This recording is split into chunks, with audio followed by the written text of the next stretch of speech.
मायूसी इंसान को अंदर से खोखला कर देती है। फिर सही काम होता हुआ भी इंसान को गलत लगने लगता है। टूटी चीजें बहुत परेशान करती हैं, जैसे दिल, नींद, भरोसा और सबसे ज्यादा किसी से उम्मीद। अच्छी लड़कियां ना अपने हुस्न की नुमाइश करती हैं और ना ही अपने हुस्न से मुतवज्जे करती हैं, बल्कि अपने हिजाब की हिफाजत करती हैं और हयादार होती हैं। अल्लाह तुम्हें आजमाइश में कभी नहीं डालता जिस आजमाइश को तुम बर्दाश्त ना कर सको।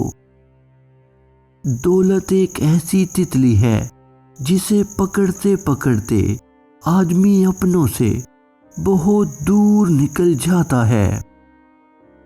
आपके पीछे बात करने वाले दरअसल आपसे बहुत पीछे होते हैं।